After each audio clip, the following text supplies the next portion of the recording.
अरिहंत सिद्ध सूर्य उपाध्याय साधु सर्व अर्थ के प्रकाशी मांगल्य के उपकारी हैं। तिन्हीं को स्वरूप जाने रागते भाई जो भक्ति काय को न माए ये स्तुति को उचारी है। धन्य धन्य तुम ही सो काज सब आज भय करी जोरी बारंबार वंदना हमारी है। मंगल कल्याण सुख ऐसो हमने चाहत है। ओ मेरी ऐसी दशा जैसी तुमने धारी है। ओ मेरी ऐसी दशा जैसी तुमने धारी है। बालबोध पाठमाला के आधार से हमारी यह क्लास चल रही है, जिसमें भाग 1 और भाग 2 ये दोनों भाग हमारे पूर्ण हो चुके हैं। आज भाग 3 से चर्चा प्रारंभ करनी है। जैसे बालबोध भाग 2 में आपने एक स्तुति पढ़ी थी, देव स्तुति। ऐसे ही इस भाग के प्रारंभ में भी एक बहुत सुंदर देव स्तुति है। उसका अर्थ समझते हुए हम उसको समझने का प्रयास करेंगे। मैं आपके स्क्रीन पर वो राज इस क्लास में पता नहीं एंट्री नहीं कर पा रहा, उसके में चल नहीं रही है। राइस फोन ला कह रहा है कि उसके में प्रॉब्लम आ रही कुछ। उसको फिर से लिंक करो ज्वाइन। चलिए हम पढ़ते हैं, आप ध्यान देना।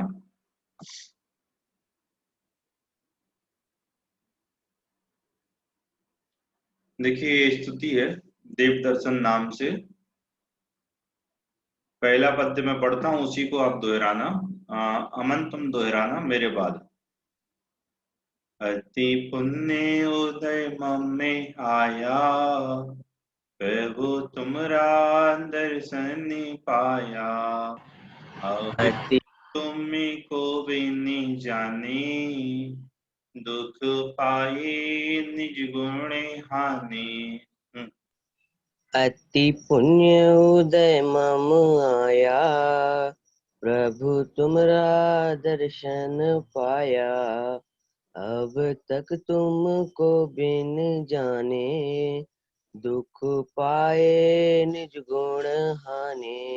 पाए अनंते दो अनंत तक जगत को निज जान कर, सर्वज्ञ भाषित जगत हित कर, धर्म नहीं पहचान कर।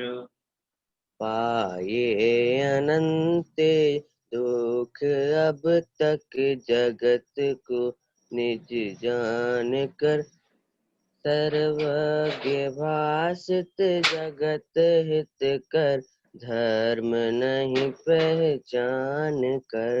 भव बंदिकारक सुख प्रहारक, विषय में सुख मान कर, नीचे पर विवेचक ज्ञान में, सुख निधि सुधाम नहीं पान कर।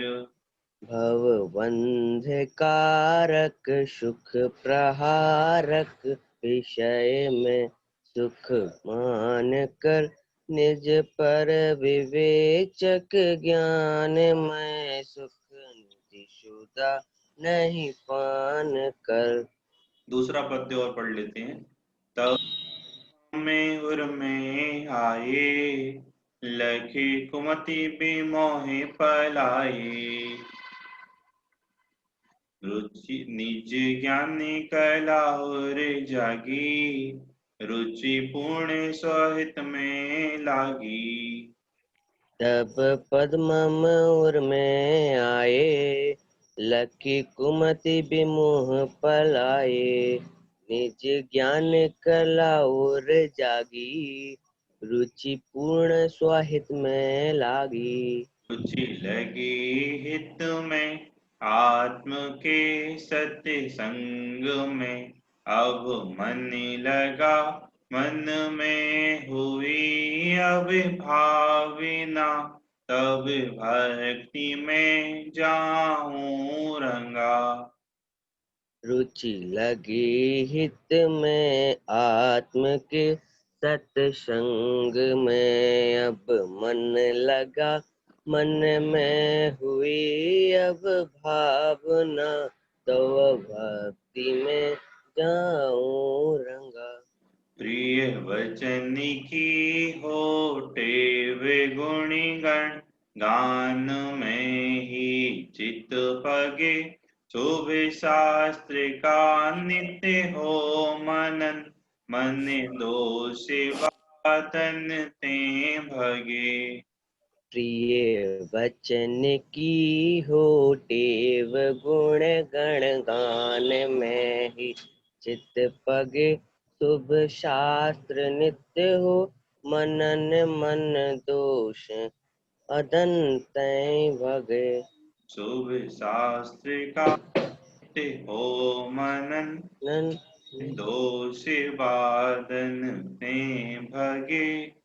ये दो पद्य हैं, मतलब अभी हमने दो पद्य पढ़े, इनका देखो अर्थ समझते हैं। बहुत सुंदर है। अति पुण्य उदय मम आया, फिर वो तुम्हारा दर्शन पाया। अति मतलब बहुत, अति मतलब बहुत पुण्य के उदय जब मेरा आया भगवंत, तब आपके दर्शन पाया हूं। आप ये समझ लो, मनुष्य पर्याय का मिलना ही जब महादुर्लभ है, दुर्लभ नहीं महादुर्लभ है, और उस मनुष्य पर्याय में भी जैन कुल का मिल जाना, और जैन कुल में भी जिनेन्द्र परमात्मा का मिल जाना, महान से महान से महान दुर्लभ है। ये मैं नहीं कह रहा, ये आचार्यों ने कहा है, विद्वानों ने कहा है अपनी लेखनी में। छेड़ाला सुनी होगी आपने कभी किसी प्रसंग में, हाँ? दुर्लभ लही जो चिंतामणि, त्यों पर्याय लही त्रस्तणी। चिंतामणि पत्थर, चिंतामणि रत्न। चिंतामणि किसे कहते हैं? कि उसके सामने कोई भी चिंता करो और वो चिंता पूरी हो जाए, कोई भी इच्छा करो इच्छा पूर्ण हो जाए, ऐसा एक मणि, ऐसा पत्थर। तो वो चिंतामणि मिलना जैसा दुर्लभ है, ऐसे ही त्रस पर्याय का मिलना दुर्लभ का है शास्त्रों में। त्रस पर्याय मतलब दो इंद्रिय, तीन इंद्रिय, चार इंद्रिय, पांच इंद्रिय, लठ चींटी भौरा, हाँ, ये शेर हाथी घोड़ा गधा, और फिर मनुष्य। इन पर्यायों का दुर्लभ कैसा कहा कि जैसे किसी को कोई चिंतामणि मिल जाए, इतना दुर्लभ है। इस पूरे भ्रमण में ये मनुष्य पर्याय मिलना कितने दुर्लभ है, कभी विचार किया आपने? इसके लिए एक उदाहरण देते हैं। जैसे समझ लो एक पेड़ लगाए किसी नदी के किनारे। सुनना बच्चों अच्छे से, किसी नदी के किनारे कोई एक पेड़ लगा है। उस पेड़ को जला के उसकी जो राख बनी, वो राख समुद्र में बह जाए। कहाँ बह जाए? समुद्र में बह जाए। अब वही राख के परमाणु एकत्र जब होंगे और वैसा ही पेड़ बनेगा, तब समझ लो आपको पुनः एक और मनुष्य पर्याय मिलेगी। मतलब इतना काल बीतने पर एक मनुष्य पर्याय मिलती है, क्रमशः मिलती है, उसकी मनाही नहीं कर रहा हूं, लेकिन पूरे काल चक्र में एक मनुष्य पर्याय की कीमत कितने समय के बराबर है, ये समझना। मनुष्य पर्याय की बात कर रहा हूँ जहां पे सब होते हैं, सब होते हैं, मतलब हिंदू मुसलमान सिख ईसाई, हाँ, सब क्रिश्चियन, सभी सभी होते हैं, उनकी बात कर रहा हूं कि इस मनुष्य पर्याय मात्र का मिलना कितना दुर्लभ है। और उस मनुष्य पर्याय में महान पुण्य के उदय से हम जैन बन गए। जैन भी अनेक जीव बन जाती हैं। अरे जैन बनने के बाद हमको देव शास्त्र गुरु का समागम मिल गया, ये तो समझ लो कि चिंतामणि से बड़ी मणि आपके हाथ में आ गई। इसकी कीमत नहीं है हमको। क्या किसकी कीमत नहीं है? कि जो देव शास्त्र गुरु मिले उसकी कीमत नहीं। आपने अनंत भाव का पुण्य लुटा के इस मनुष्य पर्याय को प्राप्त किया है। अनंत भावों का पुण्य लुटा के आपको भगवंतों के दर्शन मिल रहे हैं। तो कितना पुण्य और कितना धर्म करना चाहिए ये विचारना। क्या लिखा, अति पुण्य उदय मम आया, हे भगवंत मेरे महान पुण्य का उदय आया जो कि आपका दर्शन पाया, पर वो तुम्हारा दर्शन पाया, हे भगवंत आपके दर्शन को पाया।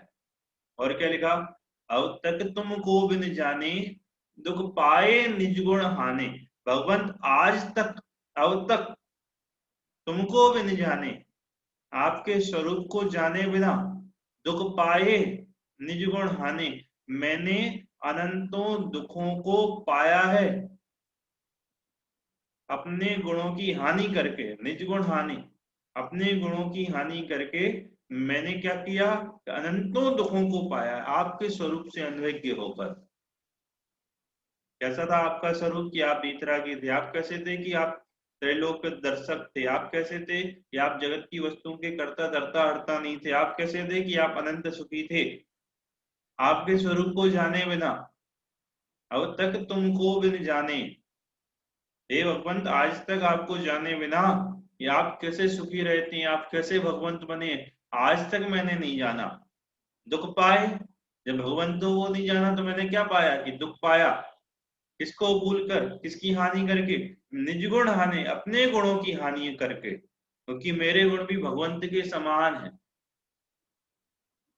जब आपके गुणों को जाना तो मुझे मेरे गुणों का भी परिचय हो गया। क्या लिखा है, अति पुण्य उदय में आया, प्रभु तुमरा दर्शन पाया, अवे तक तुम्हें को भी नहीं जाने, दुख पाए निज गुण हानि। हे भगवंत मेरे महान पुण्य का आया उदय आया जो कि आपके दर्शनों को पाया। आज तक आपके स्वरूप को जाने बिना मैंने क्या किया कि अनंतों दुखों को पाया है अपने गुणों की हानि करके। और देखो, पाहे अनंते दुख आवे तक, जगत को निज जाने कर, मैंने अनंतों दुखों को पाया है जगत को अपना मानकर। पाए, प्राप्त किया है, अनंते दुख, अनंत दुखों को अब तक, आज तक, क्यों, जगत को निज जानकर। जगत को, जगत को मतलब जगत में जितनी भी वस्तुएं हैं उन पर पदार्थों को क्या मानकर कि अपना मानकर। जो मेरा नहीं है उसको मैं बनाने के चक्कर में, मैं जिसका नहीं हूं उसके मैं बनने के चक्कर में क्या किया, अनंतों दुखों को पाया है। सर्वज्ञ भाषित जगत हित कर, धर्म नहीं पहचान कर। सर्वज्ञ भाषित, सर्वज्ञ भगवान के द्वारा कहा गया। लिख लेना बच्चों अपनी कॉपी पर, जिस भी शब्द का अर्थ आपको समझ में नहीं आता। सर्वज्ञ भाषित, सर्वज्ञ भगवान के द्वारा कहा गया, जगत हितकर, जग को हितकारी, धर्म नहीं पहचान कर, धर्म को पहचाने बिना। क्या लिखा, मैंने अनंतों दुखों को पाया है जगत को अपना मानकर। सर्वज्ञ भगवान के द्वारा कहे गए जगत हितकर, जगत के जीवों को हितकारी, उस धर्म को नहीं पहचान कर, वस्तु के स्वरूप को नहीं पहचान कर क्या किया, भव बंदिकारक सुख प्रहारक, विषय में सुख माने कर।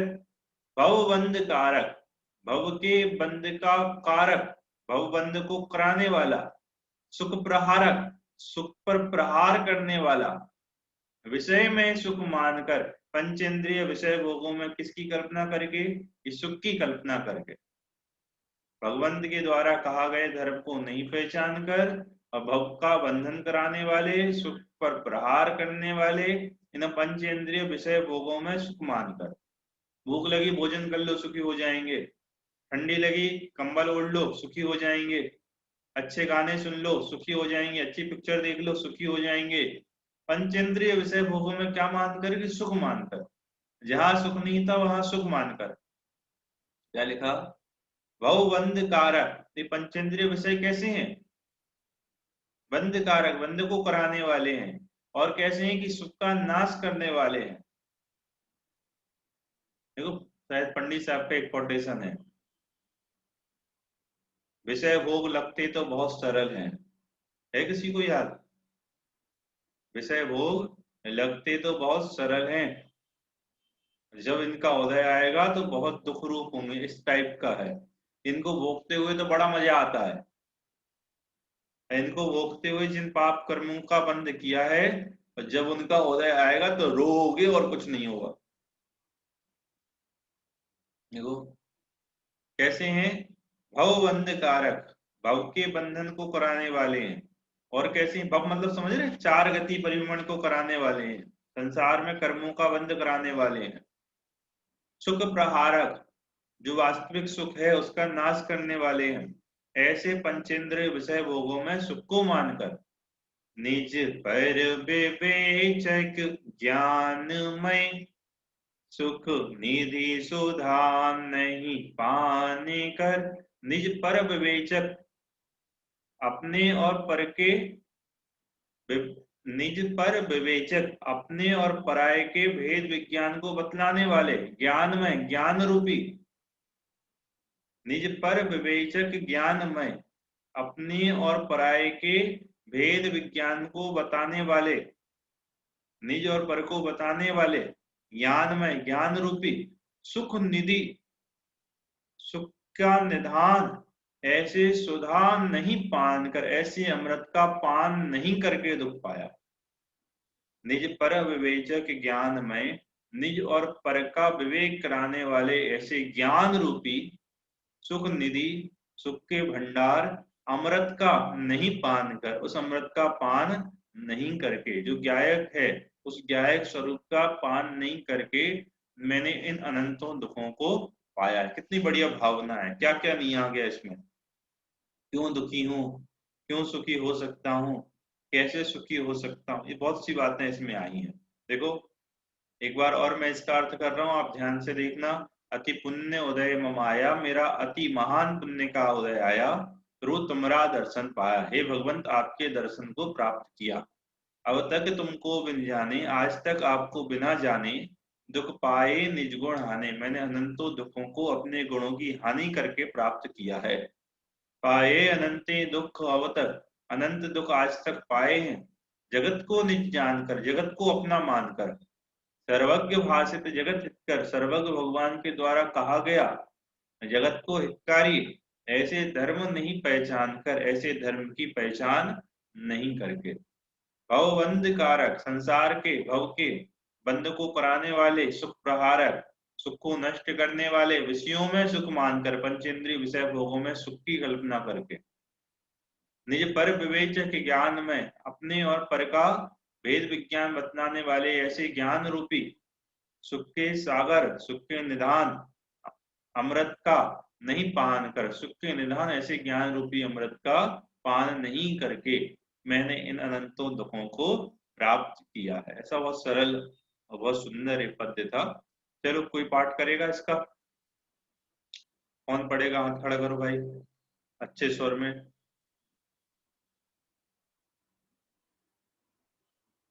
हाँ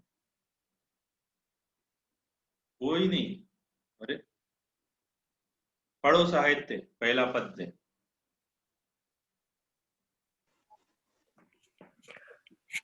अति पुण्य उदय मम आया, प्रभु तुमरा दर्शन पाया। अब तक तुमको बिन जाने, दुख पाए निज गुण आने। पाए अनंत दुख अब तक, जगत को निज जान कर। सर्वज्ञ भाषित जगत हित कर, धर्म नहीं पहचान कर। भवबंध कारक, सुख प्रहारक, विषय में सुख मान कर। निज पर विवेचक ज्ञान में, सुख निधि सुधा नहीं पान कर। अगला पद्य देखो। तब पद्म में हुर में आए, लखे कुमति बेमोहे पलाए। तब पद, आपके चरण, मम और में, मेरे हृदय में आए। जब आपके चरण कहाँ आए, मेरे हृदय में आए। लखी देखकर, कुमति मिथ्यामति, विमोह मिथ्यात्व राग दोष पलाए, भग गए। हे भगवंत, जो आपके चरण मेरे हृदय में है, भगवान के चरण हृदय में आए मतलब भगवान आए और हमारे हृदय में उन्होंने अपने चरण स्थापित कर दिए, ऐसा क्यों? भगवान वैकुंठ धाम से उठ के आए और उनने अपने दोनों चरणों को हमारे छाती पर रख दिया तो उनके चरण हमारे हृदय में आ गए। ऐसा है कुछ? क्यों सजल? नहीं, ऐसा नहीं है। अच्छा, अरे रे, सेटिंग बिगड़ गई इसकी।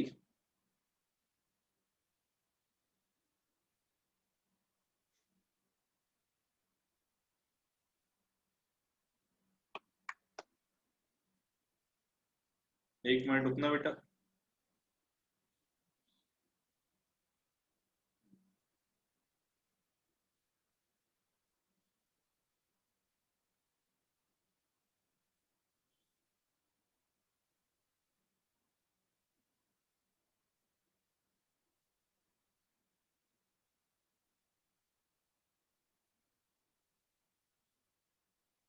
चलो देखो क्या लिखा है।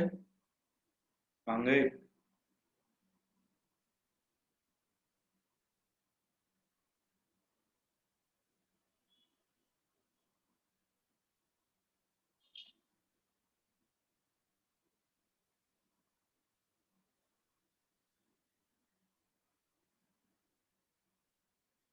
हाँ, तब पद मम उर में आए। हे भगवंत, आपके जो पद चरण मम उर में आए, मेरे हृदय में आए। जब आपके चरण मेरे हृदय में आए तो क्या हुआ? लखी देख कर कुमति मिथ्यामति और विमोह मोह राग द्वेष क्या हुए? पलाए भग गए। जब भगवंतों के पद चरण हमारे हृदय में, पद चरण हृदय में आए मतलब उनका स्वरूप हमारे हृदय में बैठा, उनकी भक्ति हमारे हृदय में बैठी, तब इस उसको देखकर जो हमारी मिथ्यामति थी, जो हमारी मिथ्या कल्पनाएं थी, जो मोह राग द्वेष हमारे शत्रु थे, वह क्या हुए? वह भग गए, पलाए, पलायन कर गए। और देखो, निज ज्ञान कला और जागी, रुचि पूर्ण स्वहित में लागी। निज ज्ञान, मेरी जो ज्ञान रूपी कला है वह और जागी, हृदय में जाग गई। निज ज्ञान कला और जागी, निज ज्ञान रूपी जो कला है वह हृदय में जागी। रुचि पूर्ण स्वहित में लागी। अब मेरी रुचि क्या हुई? पूर्ण अपने आत्मा के हित में लग गई। अभी तक रुचि कहाँ थी? कि विषयों में थी। अभी तक रुचि कहाँ थी? कि लौकिक कामनाओं में थी। अब वही रुचि कहाँ लग गई? कि अपने हित में लगी। रुचि लगी हित में, आत्म के सत्य संग में अब मन लगा। रुचि लगी हित में, रुचि हित में लग गई। और क्या? आत्म के सत्संग में अब मन लगा। अब आत्मा के सत्संग में, आत्मा की संगति करने में मन लग गया। अभी तक मन कहाँ लगता था? कि विषयों की संगति में। अभी तक मन कहाँ लगता था? कि मित्रों की संगति में। अभी तक मन कहाँ लगता था? लौकिक जनों की संगति में। अब मन कहाँ लगा भगवान आपके पास आके? कि अपनी संगति में। अपनी संगति मतलब मैं गायक हूं, उस गायक के नजदीक रहने में, उस गायक में जमने में, उसमें रहने में, उसमें थमने में। क्या? रुचि लगी हित में, रुचि लगी अपने हित में। कैसे? आत्मा के सत्संग में अब मन लगा, आत्मा की संगति करने में अब मन लग गया। मन में हुई अब भावना, तब भक्ति में जाऊं रंगा। भगवंत, मेरे मन में ऐसी भावना है कि मैं आपकी भक्ति में रंग जाऊं, आपकी भक्ति के रंग में रंग जाऊं। बाहर से आपके गुणों के चिंतन में रम जाऊं और अंतरंग में आपके समान अपने गुणों के चिंतन में रम जाऊं। ऐसी दोनों प्रकार की भक्ति में रम जाऊं। प्रिय वचन की हो टेव, मुझे प्रिय वचन की आदत हो। प्रिय वचन की हो टेव, गुणीगण गान में ही चित्त पगे। गुणीगण गुणों के समूह, गुणी जनों के गान में ही, उनके गुणों के बखान में ही मेरा क्या लगे? चित्त पगे, चित्त लग जाए। शुभ शास्त्र का नित हो मनन, जो सच्चे शास्त्र हैं, वीतरागी शास्त्र हैं, वीतरागता के पोषक अच्छे शास्त्र हैं, उन शुभ शास्त्र का नित हो मनन, उनका निरंतर मनन हो। मन दोष बादन ते भगे, मेरा जो मन है वह किसी के दोष कहने से दूर भगे। वचनों में तो दोष कहूं ही नहीं, मेरे मन में भी ऐसे विकल्प ना हो कि मैं किसी के दोष व्यक्त करूं। देखो कितना बढ़िया है, फिर से एक बार और पढ़ रहा हूं मैं अर्थ इसका। तद तब पद मम उर में आए, हे भगवंत आपके जो चरण हैं वह मेरे हृदय में आए, उनको देखकर कुमति विमोह पलाए। कुमति मिथ्यामति और विमोह मिथ्यात्व राग द्वेष क्या हुए कि पलायन कर गए। निज ज्ञान कला और जागी, निज ज्ञान अपनी जो ज्ञान रूपी कला है वह हृदय में जागी, और क्या हुआ, रुचि पूर्ण स्वहित में लागी, मेरी जो रुचि है वह अपने हित में ही लग गई। रुचि लगी हित में आत्म के सत्संग में अब मन लगा, रुचि अपने हित में लगी और अपने ही आत्मा के सत्संग में अब मन लग गया। मन में हुई अब भावना, मन में अब ये भावना है कि तब भक्ति में जाऊं रंगा, आपकी भक्ति में मैं रंग जाऊं। प्रिय वचन की हो टेव, प्रिय अच्छे वचनों की क्या हो की आदत हो। गुणीगण गान में ही चित्त पगे, गुणी जनों के गान में ही मेरा चित्त लगे। शुभ शास्त्र का नित हो मनन, अच्छे शास्त्रों का नित मनन हो। मन दोष वादन ते भगे, मेरा जो मन है वह किसी के दोष कहने से क्या हो गए कि भगे, दूर रहे, वहां नजदीक तक ना भटके। ऐसा दूसरा छंद है। चलिए पढ़ो अभी सिंहपुर छंद को। अभी मन उसके बाद वाला, अरे वाला वही वाला।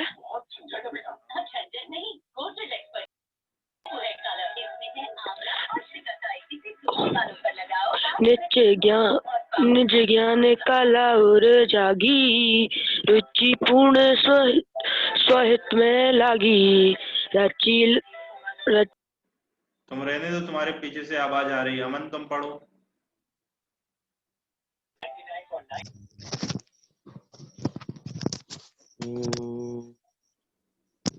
रुचि निज ज्ञान कला, निज ज्ञान कला और जागी, रुचि। Hello hello. तब पद्म और में आए, लखी कुमति विमोह पलाए। निज ज्ञान कला और जागी, रुचि पूर्ण स्वहित में लागी। रुचि लगी हित में आत्म के सत्संग में, अब मन लगा, मन में हुई अब भावना, तब भक्ति में जाऊं रंगा। आगे ही पढ़ना है पूरा छंद पढ़ो जी। प्रिय वचन की हो टेव, गुण गण गान में ही चित पग। शुभ शास्त्र का नित हो मनन, मन दोष वादन तय भगे। कब समता और में लाकर, द्वादश अनुप्रेक्षा भाकर। ममता में भूत भगा कर, मुनि व्रत धारू बन जाकर।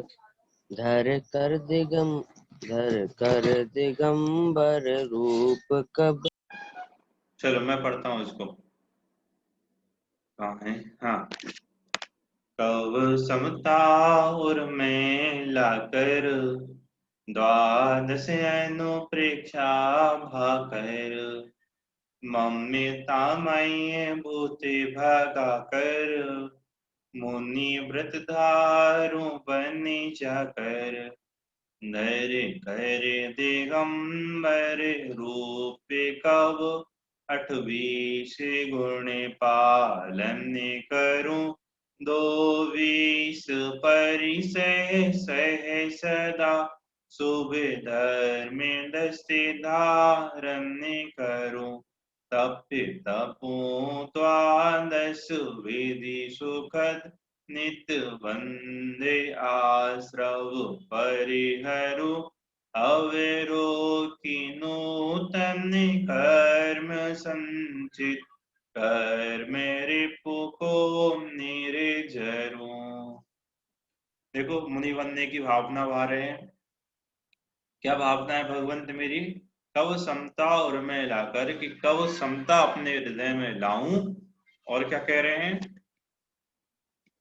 द्वादश अनुप्रेक्षा भाकर, 12 भावनाओं का द्वादश अनुप्रेक्षा, 12 भावना का चिंतन करके कब समता और में लाकर, हे प्रभु कब समता, समता मतलब साम्य भाव, साम्य भाव मतलब राग द्वेष रहित साम्य भाव वास्तविक समता है।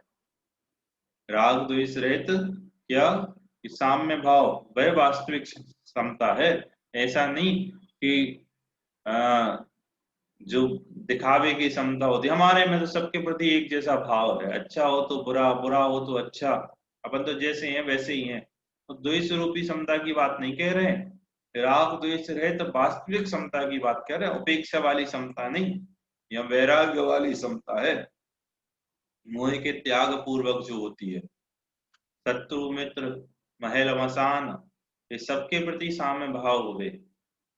कब समता उर्में लाकर, कब समता अपने हृदय में लाऊं और द्वादश अनुप्रेक्षा भाकर 12 भावनाओं का चिंतन करके, क्या ममता मय भूत भगाकर, इस ममता रूपी भूत को भगाकर, ममता को भूत कहा है, क्या कहा, ममता, ममता मतलब मोह, मोह को भूत कहा।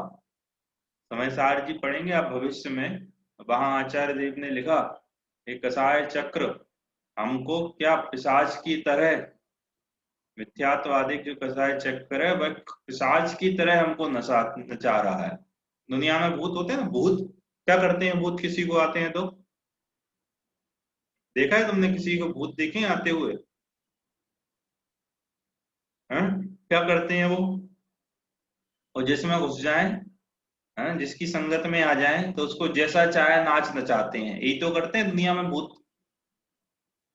जिसकी संगत में आ जाए उसको वैसा ही नाच नचाते हैं दुनिया के भूत। दुनिया के भूत मतलब वो जो स्वर्ग के देवता हैं, कौतूहलवश पूर्व कर्म के उदय में किसी के वह संगति में आकर उसको दुख कष्ट पहुंचाते हैं, तो क्या करते हैं, और कभी नचाते हैं, कभी कुछ कहलवाते हैं, कभी कुछ चलवाते हैं, कभी ऐसे ऐसे, कभी तरह तरह से नाच नचाते हैं।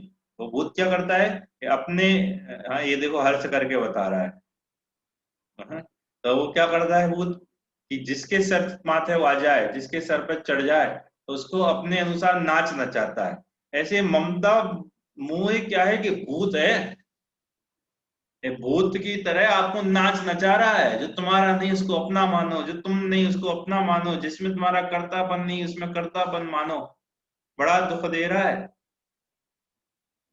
तो क्या कहा, ममता में भूत भागा कर मुनि व्रत धारू बने जाकर, क्या करूं, मुनिराजों के व्रत, मुनि व्रत को अंगीकार करूं, अंतरंग और बहिरंग, अंतरंग में कसाय चक्र के अभाव पूर्वक, अंतरंग में आत्मा की अनुभूति पूर्वक, और बहिरंग में 28 मूल गुणों के पालन रूप, धैर्य करे दिगंबरे रूपे कब 28 गुण पालन करूं, हाँ धरकर दिगंबर वेश, क्या करूं कि 28 मूल गुणों का कब पालन करूं।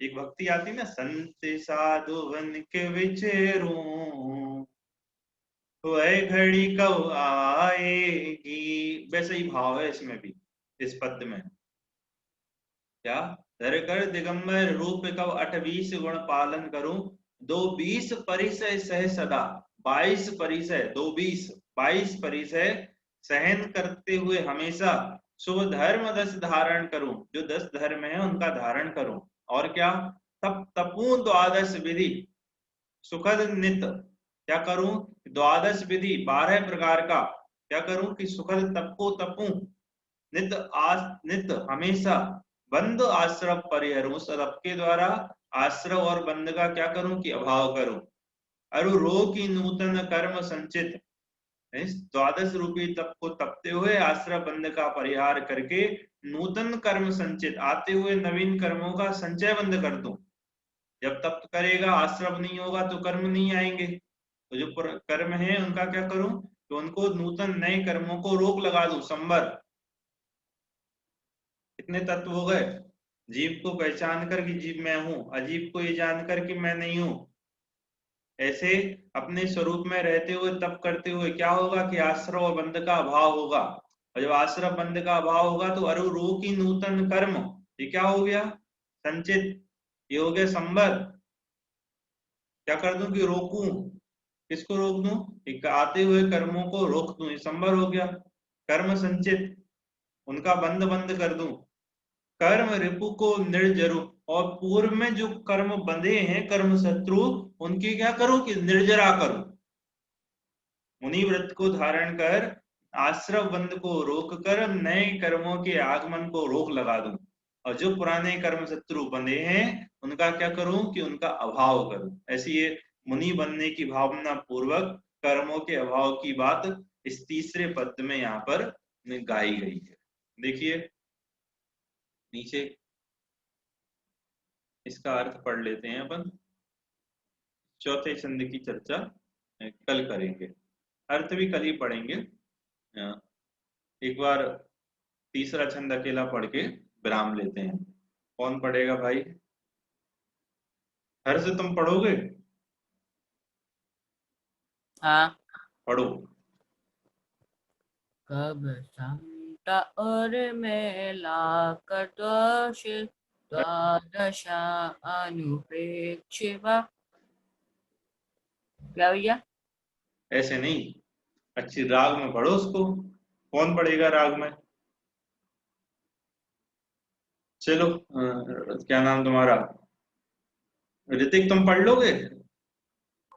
हाँ भैया। पढ़ो। कब समता उर्में लाकर द्वादश अनुप्रेक्षा भाकर समता में भूत। बस तुम्हारा टाइम भी खत्म। चलो मैं पढ़ता हूँ।